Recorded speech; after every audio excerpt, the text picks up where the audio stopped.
ધોરણ 10ની બોર્ડની પરીક્ષા માટેનો મોસ્ટ ટાઈમ ક્વેશ્ચન. સમાંતર શ્રેણી 9, 17, 25ના કેટલા પદોનો સરવાળો 636 થાય? અહીંયા આપણને પદોનો સરવાળો એટલે કે એસએન આપેલું છે 636 અને શોધવાનું છે કેટલા પદો એટલે કે એન શોધવાનું છે. બરાબર. સૌપ્રથમ પહેલું પદ એ બરાબર એ એટલે પ્રથમ પદ 9 આપેલું છે અને સામાન્ય તફાવત ડી બરાબર એટલે કે A2 - A1 બીજા પદમાંથી પહેલું પદ બાદ કરતા 17 - 9 આપણને મળશે 8. હવે એસએન આપેલું છે અને એને શોધવાનું છે તો આપણે એસએનનું સૂત્ર વાપરીએ.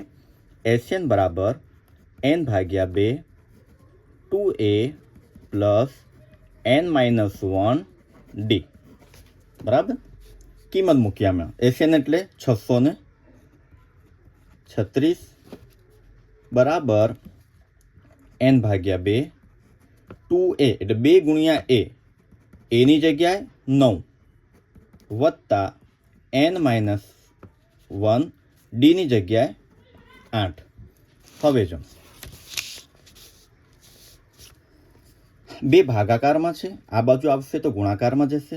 પણ પહેલાં આપણે જોઈએ કે જો અહીં 2 કોમન નીકળતા હશે તો આ 2 ને 2 ઉડી જશે. સાદરૂપ આપણા માટે આસાન થશે. 9 ને 2 18 વત્તા 8 ગુણ્યા n 8n ઓછા 8 એકુ 8. હવે જો 636 બરાબર n/2 18 અને -8 એટલે કે 18માંથી 8 જશે તો 10 વત્તા 8n 636 n/2. હવે જો 10 એટલે કે 2 ગુણ્યા 5 અને 8 એટલે કે 2 ગુણ્યા 4. બંનેમાં જોશો તો 2 સરખા છે તો 2 કોમન કાઢીએ તો આપણને વધશે અહીંયા 5 વત્તા અહીંયા વધશે 4n. ઠીક. હવે આ 2 ગુણાકાર આ 2 ભાગાકાર બંને કેન્સલ થઈ જશે એટલે આપણને જવાબ મળશે 636 બરાબર n અંદર જશે તો ગુણાકારમાં 5n વત્તા આ n આની સાથે ગુણાકાર થશે તો 4n² 636 પહેલી સાઈડ જશે તો અહીંયા વધશે 0 5n વત્તા 4n² માઇનસ 636. ગોઠવણી કરતાં આપણને મળશે 4n² વત્તા 5n માઇનસ 636 બરાબર 0. હવે જો 4 અને 636નો ગુણાકાર કરીશું એટલે 4 ગુણ્યા 636 આપણને મળશે 2544. બરાબર. હવે આ 2544ના એવા ભાગ પાડવાના છે કે જવાબ આપણને મળે 5. બંનેની બાદ બાકી અહીંયા માઇનસ છે એટલે બંનેની બાદ બાકી 5. હવે ભાગ પાડવાની પદ્ધતિ આગળના વિડીયોમાં હું તમને ડિટેલમાં શીખવાડીશ. અહીંયા આપણે ડાયરેક્ટ જવાબ જોઈએ તો 53 અને 48 આ 2 ભાગ પડશે. બંનેનો ડિફરન્સ તમે જોશો તો 53 અને 48 વચ્ચે 5નો ડિફરન્સ છે. હવે મૂકીએ તો 4n² અહીંયા પહેલાં 53n અને 48n માઇનસ 636 બરાબર 0. મિત્રો નિશાની ઉપર ખાસ ધ્યાન રાખવાની છે. બોર્ડની પરીક્ષામાં નિશાનીઓના કારણે માર્ક્સ કપાય છે.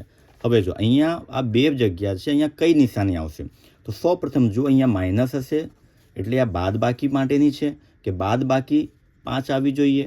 હવે અહીંયા જો અહીંયા પ્લસ છે એટલે આપણે મોટી સંખ્યાને પ્લસ નિશાની, જેમ મેં કીધું અહીંયા માઇનસ હશે તો બાદ બાકી ક્યારે થશે જ્યારે બંને નિશાની અલગ અલગ હોય. તો અહીંયા પ્લસ છે તો અહીંયા આપણે મૂકીશું માઇનસ, જેથી કરીને આ બંનેની બાદ બાકી થાય અને જવાબ આપણને 5 મળશે, એ પણ +5.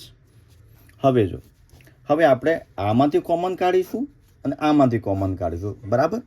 હવે અહીંયા કોમન તો કંઈ નીકળે નહીં, 53 અવિભાજિત સંખ્યા છે એટલે n અને અહીંયા n². તો n આપણે કોમન કાઢીએ તો અહીંયા વધશે 4n વત્તા 53. હવે અહીંયા જો માઇનસ બંને બાજુ છે તો પહેલાં માઇનસ લખી લઈએ. હવે આ બંનેમાંથી કોમન શું નીકળશે? જો 48 એટલે 12 ગુણ્યા 4 કરશો તો 12 ચોક 48 મળશે. ઠીક, એ જ રીતે 636ના જો ભાગ આપણે જોઈએ તો 12 ગુણ્યા 53 કરવામાં આવશે તો જવાબ 636 મળશે. હવે બંનેમાં કોમન 12, અહીંયા વધશે 4n માઇનસ 12 આવી ગયા એટલે અંદર પ્લસ 53 બરાબર 0. જો આ બંને સરખે સરખા 12 લખી લઈએ તો 4n વત્તા 53 તો અંદર વધશે n, આ બંને મિત્રો 12 આવી જશે તો અંદર વધશે n, અહીંયા માઇનસ 12 બરાબર 0. હવે જો આ બંને સંખ્યાનો ગુણાકાર 0 છે એટલે કે 4n વત્તા 53 બરાબર 0 હોય અથવા n માઇનસ 12 બરાબર 0. બે જવાબ મળે. બે જવાબ મળશે આપણને, કાં તો આ 0 હોય અથવા તો આ 0, તો જ બંને સંખ્યાનો ગુણાકાર 0 મળશે. હવે જો આ 0 હોય તો 4n બરાબર 53 પ્લસ છે, પેલી સાઈડ જશે તો માઇનસ, 4 ગુણાકારમાં છે, પેલી સાઈડ જશે તો ભાગાકારમાં, માઇનસ 53 ભાગ્યા 4. એક તો આ જવાબ મળે. અથવા n માઇનસ 12 બરાબર 0, માઇનસ 12 પહેલી સાઈડ જશે તો n બરાબર 12. અહીંયા આપણને બે જવાબ મળશે n. હવે જો આમાંથી સાચો જવાબ કયો, તો n એ હંમેશા મિત્રો યાદ રાખશો, n જે છે એ પ્રાકૃતિક સંખ્યા હશે. પ્રાકૃતિક સંખ્યા 1, 2, 3, 4, 5, 6.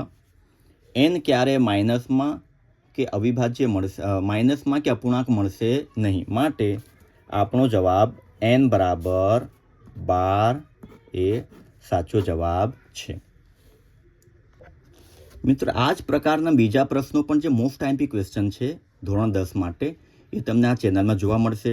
એ ઉપરાંત ગાલા પ્રશ્નપત્રના ગણિતના પ્રશ્નપત્રના સોલ્યુશન પણ તમને જોવા મળશે. તો ચેનલ તમે સબસ્ક્રાઈબ કરી લેજો અને તમારા મિત્રોને શેર પણ કરજો.